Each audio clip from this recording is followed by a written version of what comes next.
آج ہم نمازی کے لباس کے بارے میں پڑھیں گے۔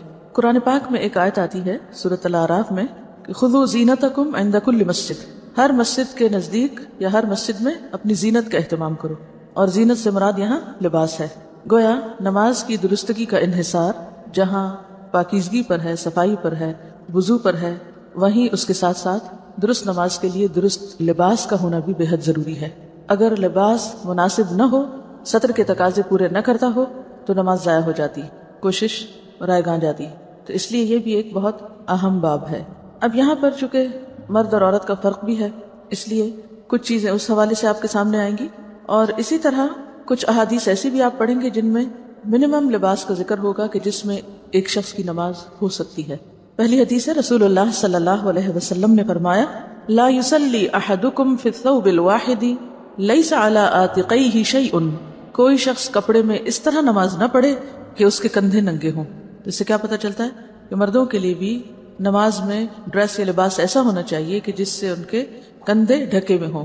الگ سے کندھے پہ ڈالنا اوڑھنی کی طرح لازم نہیں ہے، اگر کرتا بھی ہے تو اس سے بھی بات بن جائے گی۔ سر کے ڈھکنے کا ذکر نہیں آیا، کندھوں کے ذکر آیا۔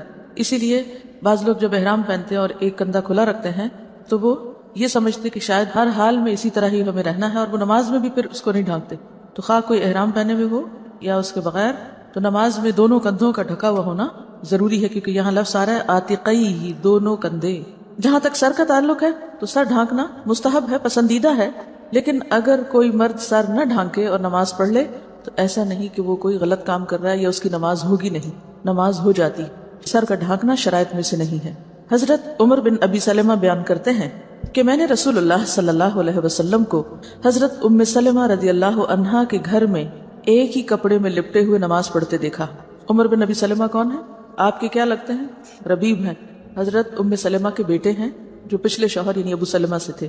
تو وہ اپنی والدہ کے گھر حضور صلی اللہ علیہ وسلم کو، جو اس وقت آپ کی اہلیہ تھی، نماز پڑھتے ہوئے دیکھتے ہیں کہ ایک ہی کپڑا ہے اوپر سے نیچے تک، کہ آپ نے اس کی دونوں طرفیں اپنے کندھوں پر رکھی ہوئی تھی۔ صحابہ کرام نبی کریم صلی اللہ علیہ وسلم کے ساتھ نماز پڑھتے تھے، اور وہ اپنے تہبندوں کے چھوٹے ہونے کے سبب اپنی گردنوں پر باندھے ہوتے تھے، یعنی تہبند کا ایک حصہ اوپر سے بھی باندھ دیتے تھے۔ اور عورتوں سے کہہ دیا گیا تھا کہ جب تک مرد سیدھے ہو کر بیٹھ نہ جائیں اس وقت تک تم اپنے سر سجدے سے نہ اٹھانا، کیونکہ اس میں اہتمام تھا کہ کہیں جب وہ جھکے تو ان کی کوئی حصہ ایسا جو قابل ستر ہے وہ نظر نہ آئے۔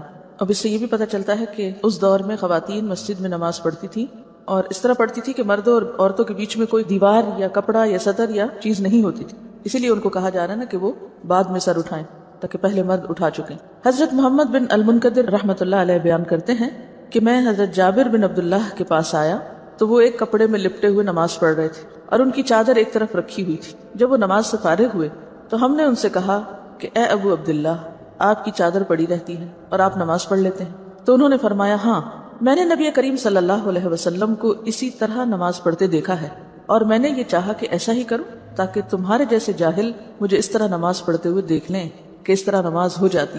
اس بات کو آپ سمجھنے کے لیے کہ کس طرح وہ ایک کپڑے میں پڑھتے تھے، آپ یہ سمجھے جیسے ساڑی ہوتی ہے نا، ایک ہی کپڑا ہوتا ہے نا ساڑی، کچھ حصہ نیچے کو ریپ کر لیتے ہیں اور کچھ پھر اوپر سے لپیٹ لیتے ہیں، تو وہ پہننے کا انداز ایسا ہوتا تھا کہ جس سے نیچے کا سطر بھی اور پھر کندھے بھی ڈھک جاتے تھے۔ اس بات کو اتنا واضح کرنے کی ضرورت کیوں تھی کہ کوئی بھی ایسا شخص جس کے پاس کم سے کم لباس بھی ہو تو وہ یہ نہ کہے کہ میں نماز نہیں پڑھ سکتا چونکہ میرے پاس لباس ہی نہیں ہے، اور کم لباس میں نماز ہی نہیں ہوتی۔ نہیں، نماز ہو جاتی ہے اگر آپ سطر کی ان حدود کو پورا کر دیں، ان حصوں کو ڈھانک لیں جن کا ڈھانکنا ضروری ہے، چاہے وہ ایک کپڑا ہو یا دو ہو یا تین ہو۔ رسول اللہ صلی اللہ علیہ وسلم نے نماز میں منہ ڈھانپنے اور صدل کرنے سے منع فرمایا ہے۔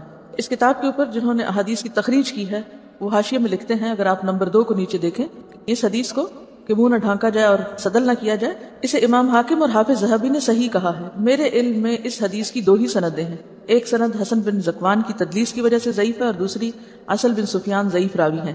اس سے پتہ کیا چلتا کہ گرچہ روایت موجود ہے مگر ضعیف ہے۔ اس حدیث میں منہ ڈھانپنے سے روکا گیا ہے، لیکن بعض جگہیں ایسی ہوتی ہیں جہاں پر سخت لو پڑ رہی ہوتی، یا خواتین ہیں جو نقاب اوڑے میں، یا پھر سخت سردی کا موسم ہے کہ جس میں آپ کو جسم کے ساتھ منہ بھی ڈھانکنا ہے، تو کیا ایسے میں پھر نماز نہیں ہوگی؟ کیا ہوگا؟ تو اس میں یہ ہے کہ یہ روایت ضعیف ہے، نماز ہو جاتی ہے اگر منہ ڈھکا ہوا ہو۔ عام حالات میں، نارمل حالات میں انسان کو اس طرح نہیں کرنا چاہیے، لیکن اگر ضرورت ہو تو ایسا کیا جا سکتا ہے، کیونکہ جن ملکوں میں بہت سخت سردی ہوتی ہے وہاں پر آپ ناک ننگا نہیں رکھ سکتے، ورنہ ناک ٹوٹ کے گر جائے گا، وہ بھی فریز ہو جائے گا۔ تو کہنے کا مطلب یہ ہے کہ دین میں بہت وسعت ہے. صدل کیا ہوتا ہے؟ کسی چادر یا کپڑے کو اس طرح اوڑھنا کہ دونوں طرف سے آگے کو لٹکا لیا جائے بغیر اس کے کہ اس کی ایک بل دیا جائے یا اس کو آگے سے باندھا جائے، یعنی کھلا چھوڑ دیا جائے. تو ویسے ہی جیسے آپ دوپٹہ اوڑھیں اور اس کے دونوں کنارے اگلی طرف کو کھلے چھوڑ دیں، جیسے اسکارف بھی بالکل ہی کھلا چھوڑ دیں آپ، یعنی اوپر سے نیچے. اس سے کیوں روکا گیا؟ کیونکہ اس سے نماز کے خشوع پہ فرق پڑتا ہے.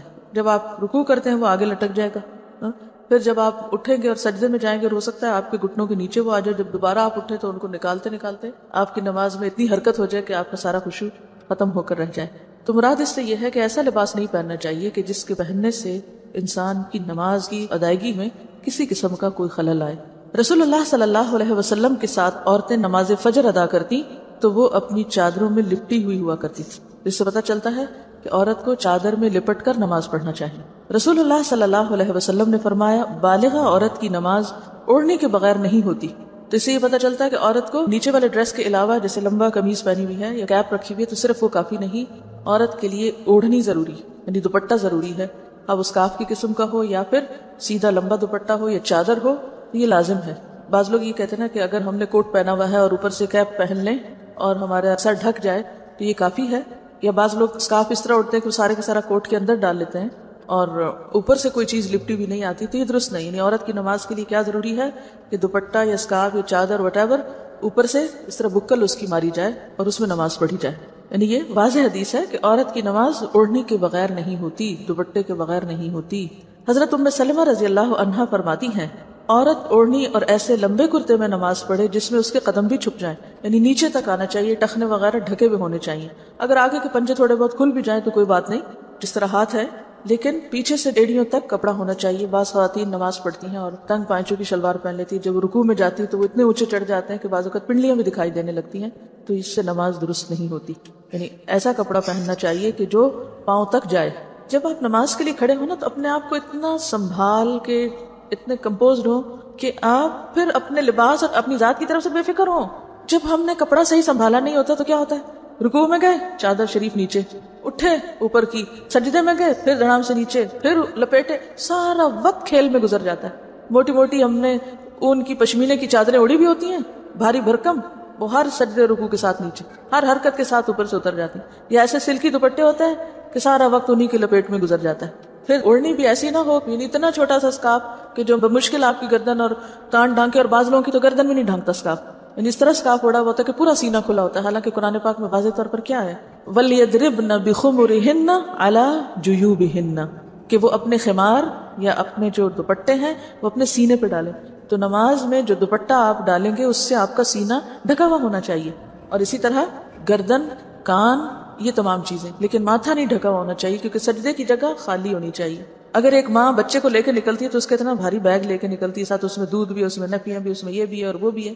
تو اگر ہم کہیں سفر کو نکل رہے ہیں یا کسی فنکشن میں جا رہے ہیں اور بڑی مجبوری ہے کہ ہم بہت ہی بھاری بھرکم لباس میں ڈریس اپ ہوں، جو کہ ہے مجبوری نے ہم نے خود ہی بنا لی اپنے لیے کیونکہ سب کچھ ہم نے خود ہی تجویز کیا ہوا ہے، تو پھر کم از کم اگر ہمیں پتہ نماز کا وقت آنے والا ہے تو ایک دوپٹہ لپیٹ کے اپنے بیگ میں ڈال لیں، یا ایک ایسی چیز کہ جس سے آپ اپنی نماز تو سکون سے پڑھیں. ویسے تو اگر آپ پوری طرح ڈریس اپ ہیں، حجاب میں ہیں، تو پھر میرا خیال ہے کہ نماز کے وقت میں بھی مشکل نہیں ہوتی. تو نماز کے لیے ایسے دوپٹے بنائیں یا ایسا لباس بنائیں کہ جس میں آپ کو لباس کی طرف سے بے فکری ہو جائے، بس ایک دفعہ پہنا، باندھا، خلاص اب آپ پورے کے پورے نماز کی طرف. چاہیے تو یہ تھا کہ میں اس وقت آپ کو صرف ایک فقہی مسئلہ بتا کے نکل جاتی، لیکن اس سب کو میں نے خشوع سے کیوں ریلیٹ کیا ہے؟ کیونکہ بہت سے لوگ جب ان کو نماز میں لباس کی بات بتاتے ہیں تو فوراً اس پہ آ جاتے ہیں، اتنی بھی کیا سختی، اتنی بھی کیا پابندی، اتنی بھی کیا مجبوری. یہ عام باتیں ہوتی. نبی صلی اللہ علیہ وسلم نے فرمایا اپنی ران کھولو، نہ کسی زندہ یا مردہ کی ران دیکھو، یعنی نہ تو خود ننگے اور نہ کسی اور ننگے شخص کو دیکھو. یعنی اس میں پہلے نہ نہیں لگا ہوا، لیکن اس طرح کا جملہ جب لکھا جاتا ہے تو وہ بعد کا نہ پہلے پر بھی اثر انداز ہوتا ہے. مراد اس سے کیا ہے؟ یعنی نہ خود دوسروں کے سامنے ننگے ہو اور نہ ہی کسی اور ننگے کو، خواہ وہ زندہ ہو یا مردہ، اسے بھی نہ دیکھو. تو اس سے کیا پتا چلتا ہے کہ اگر آپ کسی مردہ کو بھی غسل دے رہے ہیں تو بالکل اس کو بے لباس کر کے غسل نہیں دیں گے، بلکہ اس کے اوپر ایک چادر ڈال کر اس کے نیچے سے اس کو واش کریں گے. رسول اللہ صلی اللہ علیہ وسلم کبھی نماز میں ننگے پاؤں کھڑے ہوتے اور کبھی آپ نے جوتا پہن رکھا ہوتا تھا. یعنی سفر میں ایسی جگہ پر کہ جہاں جوتا اتارنے کا موقع نہ ہوتا یا زمین گرم ہوتی تو آپ جوتا پہن کر بھی نماز پڑھ لیتے تھے. اب مسجد میں بھی بعض اوقات ایسا ہوتا تھا. کیوں؟ اس لیے کہ مسجد کا صحن کچا تھا، کنکریاں بچھی ہوئی تھی، اور پھر جب سخت گرمی ہوتی تھی تو فرش بہت تپ جاتا تھا. لیکن یہ یاد رہے کہ بلا وجہ تو جوتا لے کے مسجد میں نہیں جانا چاہیے، کیونکہ ہمارے جوتوں کی ساخت ایسی کہ اس میں نجاست پھنس بھی جاتی ہے بعض اوقات، تو بہت کیئرفل ہونا چاہیے۔ اگر کبھی ایسی ضرورت پیش آ بھی جائے سفر میں یا کسی ایسے مقام پر کہ جہاں آپ جوتا نہیں اتار سکتے، جوتا چوری ہونے کا ڈر ہے، تو اس میں پھر انسان یہ ضرور میک شور کرے کہ جوتا پوری طرح صاف ہے۔ کہنے کا مطلب یہ ہے کہ جوتے کا اتارنا نماز میں فرض نہیں، لازم نہیں، اگر وہ صاف ہے تو اس کے ساتھ بھی نماز ہو سکتی ہے۔ جیسے بچے وغیرہ اگر کھیلنے کے لیے جاگرز یا رنرز پہنتے ہیں اور وہ صاف ہیں اور کہیں بھی کھیلتے کھیلتے نماز کا وقت آتا ہے تو وہ وہیں پر ان سمیت بھی نماز پڑھ سکتے ہیں اگر وہ صاف اور پاک ہے۔ اس سے دین کی سہولت پتہ چلتی ہے۔ لیکن آج کل مسجدوں میں جیسے قالین بچھے ہوئے ہیں یا صفیں وغیرہ ہوتی ہیں، مصلی وغیرہ بچھا ہوتا ہے، چٹائیاں، تو اس پر اگر آپ باہر سڑک سے گندے جوتے لے کر چلے جائیں تو ساری مسجد گندی کر دیں گے آپ، تو وہاں تو لے جانے کی ضرورت ہی نہیں ہے۔ اس لیے ہمارے ہاں خاص طور پر اس چیز کو میک شور کرتے ہیں کہ جوتا نہ پہنا ہوا ہو، یہ جوتا لے کر کوئی اندر نہ آئے۔ سڑکیں بازار بھی تو اتنے گندے کرنی ہے نا ہمیں، لیکن اگر ایسی جگہ ہو کہ جہاں آپ کے لیے جوتا اتارنا ممکن ہی نہ ہو، مثلا آپ سفر میں یا موسم کی شدت ہے، سخت سردی ہے یا سخت گرمی ہے، تو آپ جوتے سمیت بھی نماز ادا کر سکتے ہیں۔ نبی صلی اللہ علیہ وسلم نے فرمایا، جب تم نماز ادا کرو تو اپنا جوتا پہن لو یا اسے اتار کر اپنے قدموں کے درمیان رکھو۔ یہ بھی کتنی عمدہ نصیحت ہے۔ بعض لوگ جوتے اتار کے دوسروں کے منہ کے سامنے رکھ دیتے ہیں۔ اگر آپ کو کہیں مسجد میں یا حرم میں نماز پڑھنے کا اتفاق ہوا ہو تو بعض اوقات لوگ یا اپنے منہ کے آگے رکھ لیتے ہیں یا پھر اپنے پیچھے رکھ دیتے ہیں جو کسی اور کے منہ کے آگے آ رہا ہوتا ہے، یعنی اس کے سجدے کی جگہ پر۔ تو جس وقت آپ نماز میں کھڑے ہوں تو پھر کیا کریں؟ جوتے پہ جوتا رکھ کے اس کو لپیٹ کے دو پاؤں کے بیچ میں رکھ لیں۔ یعنی کتنی اچھی تہذیب ہے جو آپ صلی اللہ علیہ وسلم نے سکھائی کہ اس میں نہ خود کو تکلیف ہوگی اور نہ ہی کسی اور کو۔ پھر اس کے بعد ایک اور روایت میں ہے، آپ نے فرمایا، یہودیوں کی مخالفت کرو، وہ جوتے اور موزے پہن کر نماز ادا نہیں کرتے۔ یعنی ان کے ہاں سختی ہے اس بات کی کہ نہ وہ موزے پہن کے نماز پڑھتے ہیں اور نہ ہی جوتے پہن کے۔ نبی صلی اللہ علیہ وسلم نے فرمایا، جب تم مسجد میں آؤ تو جوتوں کو اچھی طرح غور سے دیکھ لو، اگر ان میں نجاست نظر آئے تو ان کو زمین پر اچھی طرح رگڑو، پھر ان میں نماز ادا کرو۔ نبی صلی اللہ علیہ وسلم فرماتے ہیں، جب تم نماز ادا کرو تو جوتوں کو دائیں یا بائیں نہ رکھو بلکہ قدموں کے درمیان رکھو، کیونکہ تمہارا بایاں دوسرے نمازی کا دایاں ہوگا۔ ہاں اگر بائیں جانب کوئی نمازی نہ ہو تو بائیں جانب رکھ سکتے ہو۔ تو اس سے کیا پتہ چلتا ہے کہ خاص طور پر اگر صف میں آپ نماز پڑھ رہے ہیں تو اس میں اگر آپ بیچ میں جوتا رکھتے ہیں تو ایک تو صف ٹوٹے گی، گیپس آ جائیں گے، دوسرے یہ ہے کہ جوتے کو اپنے دائیں طرف مت رکھو، بائیں طرف رکھو۔ ہاں اگر صف کا اینڈ ہو رہا ہے اور بائیں جانب کوئی بھی نہیں تو پھر کیا کرو، وہاں رکھ سکتے ہو، سامنے یا پیچھے رکھنے کی بجائے، یا پھر اگر بیچ میں نہ رکھنا چاہیں تو بائیں طرف اگر کوئی نہ ہو پھر آپ بائیں طرف رکھیں۔ اس سے آپ دیکھیں کہ آپ صلی اللہ علیہ وسلم نے کتنی باریکی کے ساتھ، کتنی تدبیر سکھائی ہے مختلف کاموں کے کرنے کی، کتنے خوبصورت انداز سکھائے۔ یہ باتیں پتہ تھیں آپ کو پہلے؟ نہیں، عموماً نہ پتہ ہوتی ہیں، نہ ہم عمل کرتے ہیں، نہ ہی سیکھتے ہیں، نہ ہی سکھاتے ہیں۔ اسی لیے ہماری زندگی بس ایک ہیزرڈ قسم کی بے انتظام زندگی ہے۔ بس جو کام جیسے آیا، جیسے دل کیا ویسے کر لیا، جو خود کو سہولت ہوئی وہ کر لیا، جو من مانی ہوئی، مرضی ہوئی وہ کر لیا، یہ نہ دیکھا کہ دوسرے کو اس سے یا اوور آل ایک ماحول پر اس سے کیا فرق پڑتا ہے۔ حضرت عبداللہ بن عباس رضی اللہ عنہ نے عبداللہ بن حارث کو دیکھا کہ وہ پیچھے سے بالوں کا جوڑا باندھ کر نماز پڑھ رہے تھے۔ آج بھی اور اس زمانے میں بھی لوگ بعض اوقات تھوڑے لمبے بال رکھ لیتے تھے، تو انہوں نے کیا کیا، نماز میں بالوں کو اکٹھا کر کے جیسے پونی ٹیل وغیرہ ہوتی ہے اس طرح، یا ان کو اوپر کر کے باندھ دیا۔ عبداللہ بن عباس اٹھے اور ان کے جوڑے کو کھول دیا۔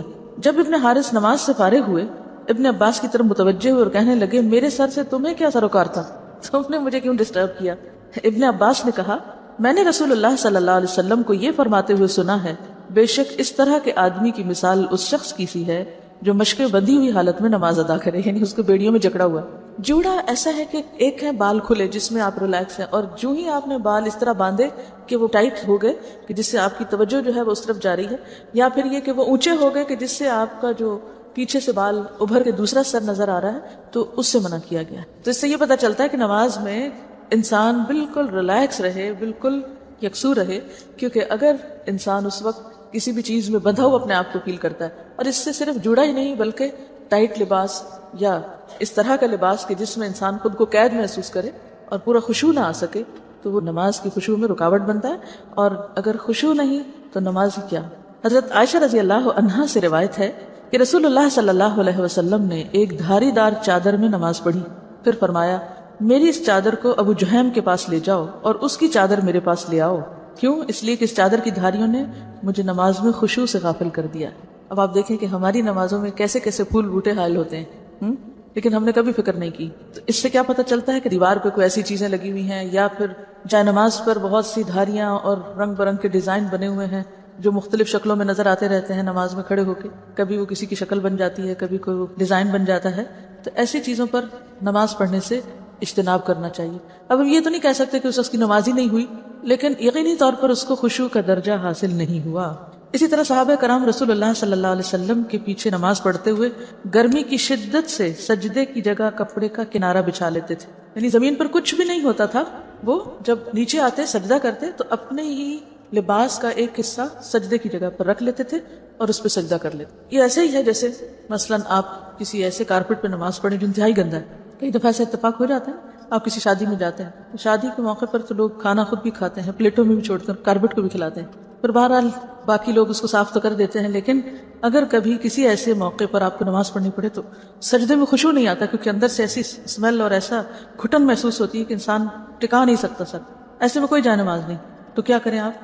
مثلا اگر آپ اسکارف اوڑے ہوئے ہیں یا آپ دوپٹہ اوڑے ہوئے ہیں تو نیچے جا کر اپنے ہی دوپٹے کو کارپیٹ پہ بچھا کے اسی کے اوپر سجدہ کر لیں، تو اس سے آپ کی نماز بہتر ہوگی، اس میں خشوع آئے گا. جہاں تک ان سارے احکام کا تعلق ہے، اس میں دو بڑی باتیں سمجھ آتی ہیں، یعنی لباس کے سارے چیپٹر کو پڑھنے کے بعد دو چیزیں سمجھ میں آتی ہیں. ایک تو یہ کہ انسان جب اللہ کے حضور حاضر ہوتا ہے یا نماز پڑھتا ہے تو وہ ایسے ہی ہے جیسے کسی بادشاہ کے دربار